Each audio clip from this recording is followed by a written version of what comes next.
Hey, salut tout le monde!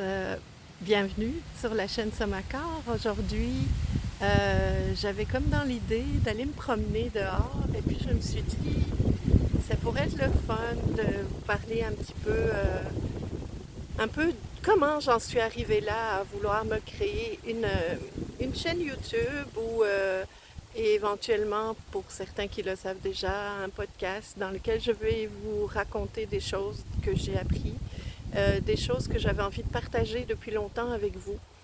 Euh, voilà, donc je débute, ce ne sera pas parfait, mais j'ai entendu quelqu'un me dire que si tu attends que ce soit parfait, tu débuteras jamais. Voilà, cette personne se reconnaîtra certainement. Comme vidéo pour vous raconter un peu le pourquoi du comment, j'ai choisi ce magnifique cadre. Pour certains qui me connaissent déjà, ils savent que j'habite à Bois-Châtel, tout près de la ville de Québec au Canada. Près de chez moi, il y a une belle rivière, comme vous pouvez voir. C'est super apaisant. C'est un endroit où je me ressource assez souvent. Donc je m'étais dit, ben, pourquoi pas me sentir bien pour publier cette vidéo qui va parler de moi, de qui je suis, d'où ça vient. Et, euh, et donc je me suis installée ici au bord de la rivière Montmorency, pour ceux qui se posent la question de quelle rivière il s'agit. Aujourd'hui, je voudrais d'abord vous expliquer qui j'étais il y a quelques mois. Donc en fait, pour vous présenter un peu qui je suis, moi j'étais entrepreneur, j'avais ma propre clinique de massothérapie et de kinésithérapie ici à Bois-Châtel. J'avais ouvert cette clinique il y a 8 ans pour en fait m'occuper des gens. J'avais acquis un savoir-faire en massothérapie et je voulais vraiment aider les gens à aller mieux. Et déjà à l'époque, je me posais des questions sur le rapport au corps et j'avais moi-même pas mal de douleurs tout le temps. Il y a 8 ans de ça, j'avais 38 ans, puis je me posais des questions parce que je trouvais qu'à 38 ans, j'avais donc bien mal partout. Puis que c'était comme pas normal. Puis j'allais me faire masser, puis j'allais rencontrer des gens qui pouvaient m'aider à être mieux dans mon corps. J'avais ce réflexe-là en tout cas quand j'avais des problèmes de corps, d'aller voir le médecin, d'aller voir quelqu'un d'autre pour s'occuper de moi. J'étais très heureuse là-dedans. Je vais vous parler dans une prochaine vidéo de cette notion d'aller voir quelqu'un d'autre en fait pour s'occuper de notre propre santé, mais c'est pas le point aujourd'hui. J'étais très heureuse, ça avait bien fonctionné, ma clinique fonctionnait vraiment super bien, j'étais heureuse, j'avais plein de clients, j'avais une merveilleuse clientèle de gens extraordinaires qui m'ont encouragée, puis qui en fait sont venus régulièrement me voir pour que je les aide, elles et eux aussi, à avoir moins de douleurs et ce genre de choses. Et ça allait vraiment très très bien. J'étais heureuse dans mon travail, je m'épanouissais vraiment beaucoup. Et à un moment donné, il s'est passé cet événement pas drôle qui est arrivé dans la vie de tout le monde début de l'année 2020. J'avais 44 ans et la pandémie de coronavirus est rentrée dans nos vies. Je sais que ça n'a pas été drôle pour la plupart des gens. On a dû s'adapter, sortir de notre zone de confort. On ne va pas revenir là-dessus, sur tout ce que ça nous a créé comme frustration. Euh, j'ai plus envie de vous expliquer ce qui s'est passé à l'intérieur de moi parce que ça a eu beaucoup de répercussions sur ma vie, oui, ma vie sociale, oui, mais aussi sur mon corps, mon rapport à mon corps. Et la première chose que j'ai ressentie, c'est cet isolement forcé. On a tous été obligés en réalité de s'isoler, on n'a pas eu le choix. Cet isolement forcé m'est rentré dedans, comme on dit au Québec, m'a vraiment rentré dedans. Mais je l'ai vécu vraiment comme une agression parce que moi j'ai toujours bien aimé être en contact avec les gens. Ça m'est rentré dedans parce que je trouvais que c'était difficile à vivre, d'abord de rester à l'intérieur. Et donc cet isolement forcé, on n'a pas eu le choix que de l'accepter. Puis quand on accepte des choses qu'on n'a pas envie d'accepter, on vit plein de choses à l'intérieur de nous qui sont difficiles. Et moi, en tant que massothérapeute, je ne pouvais plus effectuer mon métier, donc c'était vraiment, vraiment difficile aussi. Parce que je voyais les gens autour de moi, mes clients qui m'envoyaient des messages. Ah, t'es sûr que je peux pas venir, ça me ferait du bien, puis je dirais rien. Et moi, ça venait me chercher dans mes valeurs. Je voulais pas, rencontrer des gens et rien dire, donc j'ai tenu bon. J'ai pas pu travailler pendant tout un temps, et puis on a pu retravailler à un moment donné. Et on a pu rencontrer des gens à nouveau. Et moi, je commençais en fait naturellement à me rendre compte que j'avais peur de rencontrer des gens. En fait, c'est ça, la peur est rentrée dans ma vie. Et d'un isolement forcé, j'ai commencé à rentrer dans une espèce d'isolement recherché. Alors, je ne sais pas si vous me suivez quand je dis ça. On aurait dit que moi, la personne joviale, heureuse et tout ça, tout d'un coup, j'étais plus bien avec les autres. Ça a tout chamboulé, ma vision de l'autre, qui rentre en fait, qui vient vers moi, qui rentre dans ma bulle, comme on peut dire ça. Et ça a vraiment tout chamboulé au point que je suis restée souvent seule suite à ça. Alors quand je dis seule, bien sûr, j'étais avec mon mari et mon fils, même quand la vie a repris, mais j'avais moins envie d'aller faire les courses. On trouvait des moyens pour ne pas se retrouver dans les grands magasins et tout ça.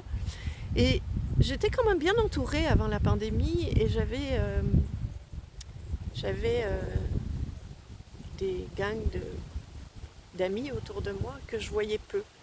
Et dans la première année qui a suivi, quand on a commencé à pouvoir ressortir, j'ai vu juste une partie de mes amis, et ça me convenait très bien. Il y a toute une partie de mes amis que j'ai plus revue. Et la raison pour laquelle j'ai voulu vous faire cette vidéo, c'est parce que j'ai revu une partie des amis que j'avais plus vus depuis longtemps ce matin. Et ça m'a fait une joie, mais énorme. Je ne peux pas vous dire ce que j'ai ressenti. J'ai ressenti une joie, j'ai ressenti une forme de gratitude de les revoir. Et en même temps, je me suis dit, mais pourquoi t'as attendu aussi longtemps? J'ai surtout senti à l'intérieur de mon corps, en fait, ce que ça a fait. Ça m'a donné une énergie incroyable, décuplée. Je ne savais pas vraiment d'où ça venait. Puis je vais vous expliquer pourquoi cette énergie m'a servi aujourd'hui. Et je vais reprendre le cours de ce que je voulais vous expliquer.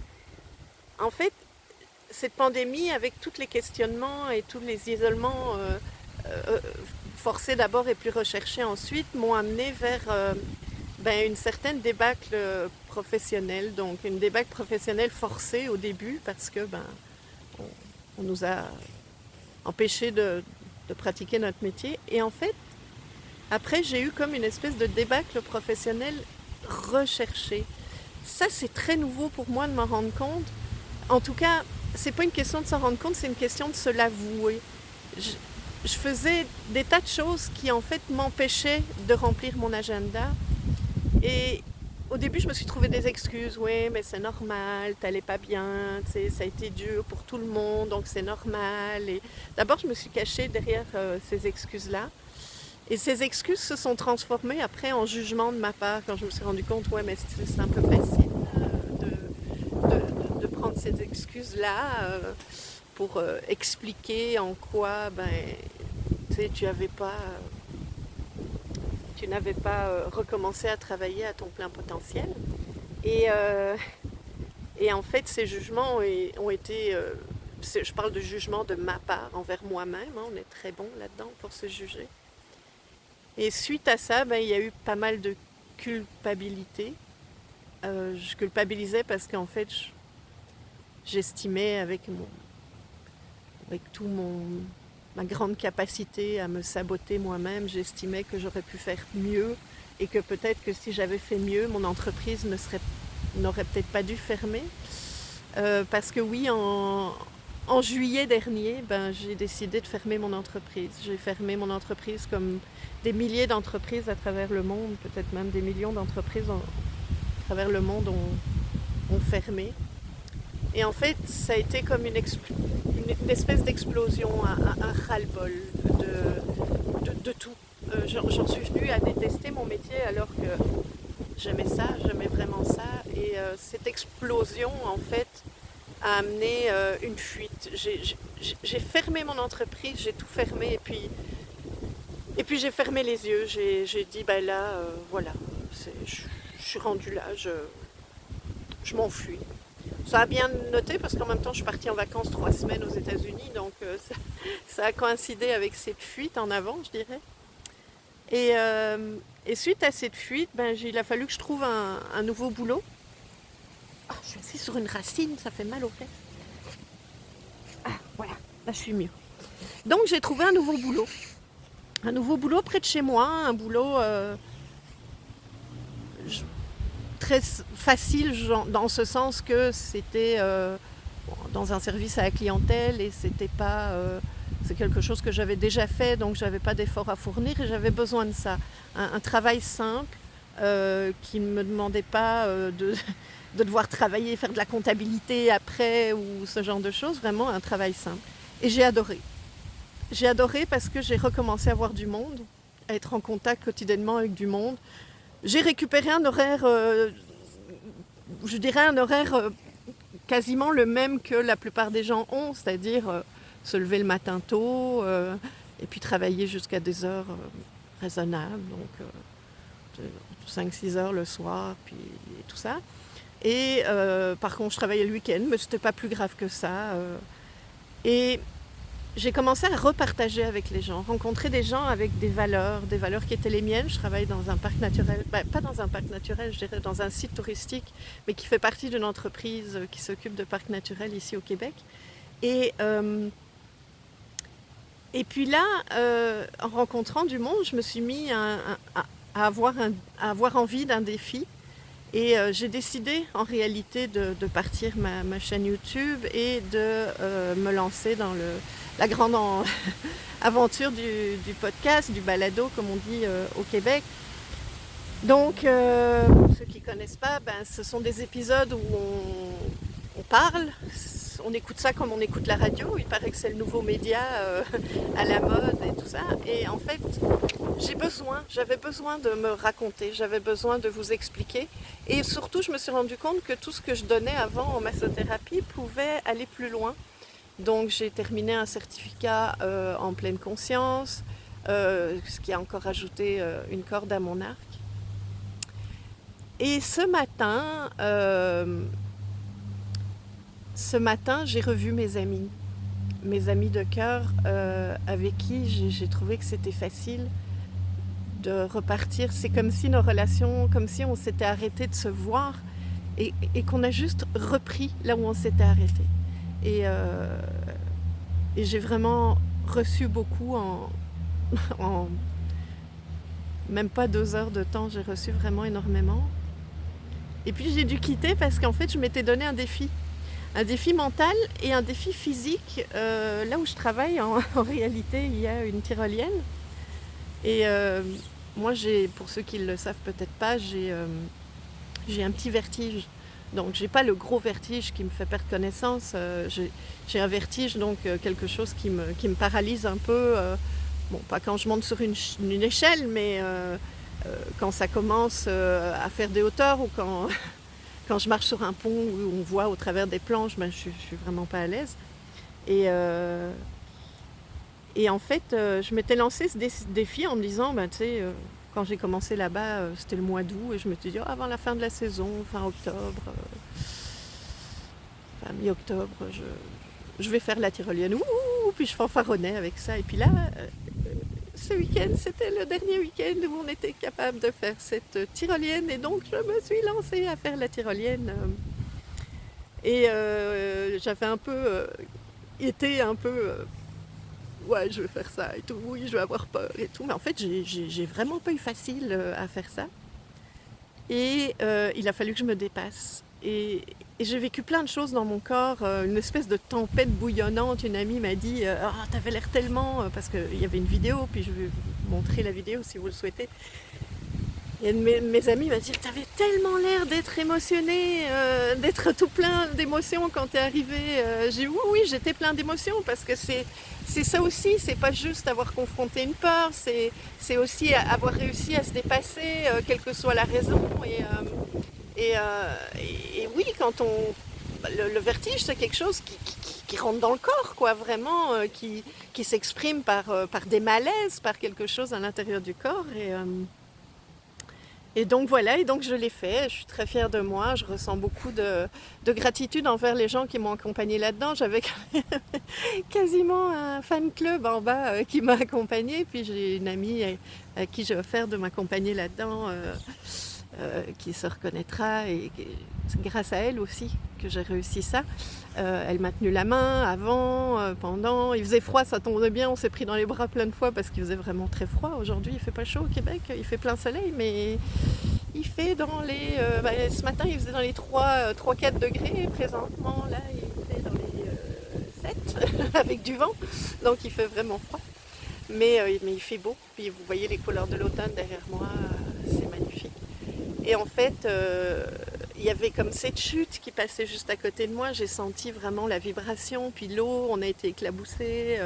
Et en fait, c'est plein de choses qui se sont traduites dans mon corps quand j'ai reçu. J'allais comme ça à l'arrivée, j'étais excitée, je m'étais dépassée. Et en fait, c'est vraiment ça aujourd'hui. Je pense qu'aujourd'hui, tout ça, ce dépassement de soi, tout ce que j'avais retenu, tout ce que je me cherchais, en fait, va me servir, en fait, de plein de manières que je pense que je ne sais même pas encore à quel point ça va me servir. Mais après ça, je me dis, parfois il suffit de pas grand-chose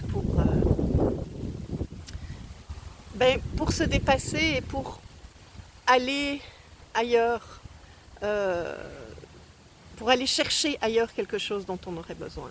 Et, et je pense que toute cette expérience qui s'est soldée aujourd'hui par ce dépassement de soi m'a vraiment prouvé que quand il y a quelque chose qui n'est pas bien à l'intérieur, il ne faut pas rester statique, il faut aller chercher quelque chose. Et ma vie a fait que j'ai pu aller chercher en une journée ce que j'avais besoin pour me dépasser et pour me lancer à faire ce genre de défi qui pour certains c'est pas un gros défi, mais pour d'autres ça en serait un énorme, j'en connais plusieurs.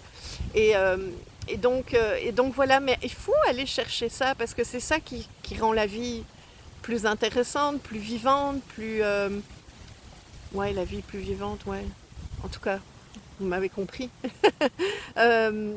Qui rend le fait de créer quelque chose vraiment intéressant. Donc voilà, là, ça, je ne vais pas continuer comme ça encore trop longtemps. Je voulais simplement vous expliquer qu'est-ce qui m'a poussée en fait à démarrer cette chaîne YouTube et ces vidéos. Et alors, vous allez peut-être vous demander, mais pourquoi en fait tu as voulu appeler cette vidéo le complexe de la tortue? C'est parce que si je peux faire une espèce de petite métaphore, quand il y a eu le Covid, imaginez-vous une tortue quand il y a un peu du danger comme ça, elle rentre comme ça à l'intérieur de sa coquille. Et moi ce que j'ai fait ces derniers temps, c'est que j'avais, quand on nous autorisait à sortir, j'ai comme sorti la tête plusieurs fois, et puis je l'ai remis dedans chaque fois qu'il y avait quelque chose qui ne me plaisait pas, puis hop, je l'ai ressorti, puis hop, je l'ai re-rentré. Et en fait, tout ce qui nous confronte dans la vie, parfois on fait ça un peu. Il y a des gens qui parlent d'autruche, mais moi je parle plutôt, c'est plus pour se protéger, pour rentrer dans quelque chose qui est plus confortable. On s'entend que pour une tortue, l'intérieur de sa carapace, ça doit être vraiment, vraiment très confortable. Et donc c'est ça, c'est vers ça que je vais. Depuis 2 ans, en fait, je me rends compte, je sors, je rentre, je sors, je rentre. Et en fait, là aujourd'hui, pour la première fois, j'ai tendu mon cou de tortue un peu plus loin que d'habitude, et je voulais vous dire, partager avec vous le bien que ça a fait dans ma vie.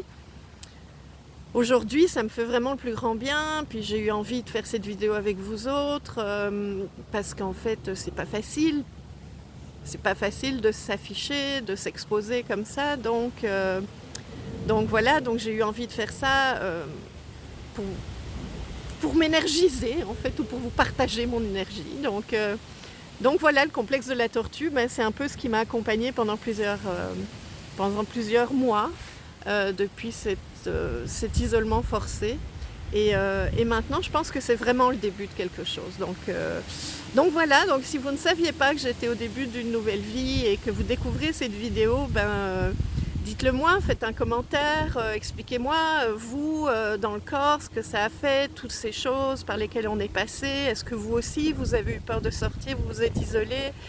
Est-ce que cette pandémie a changé quelque chose dans votre vie? Est-ce que ça vous a donné un élan vers quelque chose de nouveau? Partagez-le, sortez-le, expliquez-le et je répondrai, je lirai tous les messages, c'est sûr, je répondrai aussi. Et abonnez-vous, ça me fera de la visibilité. Mettez des j'aime quand vous le pouvez, je vais le partager un petit peu partout cette vidéo. Et sur YouTube, n'hésitez pas à y aller pour vous abonner à ma chaîne. Et je vais vous dire à bientôt pour une prochaine vidéo où on va parler d'autre chose. On va peut-être pas parler de tortue, on va peut-être parler d'autre chose. Je vais toujours essayer de faire un rapport avec le corps. Et petit à petit, je vais vous dévoiler en fait mon idée, mon fil rouge dans l'idée. Voilà, ma chaîne s'appelle Somacor, ça aussi. Vous pouvez vous poser la question pourquoi Somacor, mais je vous laisse vous poser ces questions-là. À un moment donné, j'y répondrai. Et je vous embrasse. Merci de m'avoir écouté et profitez du soleil s'il est encore présent pour vous. Et amusez-vous, donnez-vous des défis, c'est ça qui rend la vie plus belle. Voilà, je vous embrasse et à bientôt. Salut!